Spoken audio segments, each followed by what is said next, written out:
tutto con lo scopo di creare le condizioni per aiutare i giovani a cogliere tutte le grandi opportunità che ci sono in questo momento nell'ambito del digital. Che la qualità di un vino si fa soprattutto nella vigna e quindi qui cominciamo a parlare di un'ottica a 360 gradi.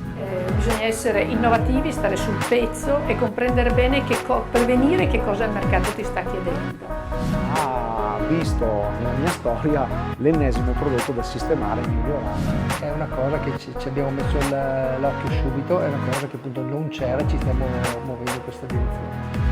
Dovevamo inventarci qualcosa e dovevamo pensare a quello che avevano bisogno. Però volere è potere, per cui se si ha un'idea sicuramente la si può ottenere.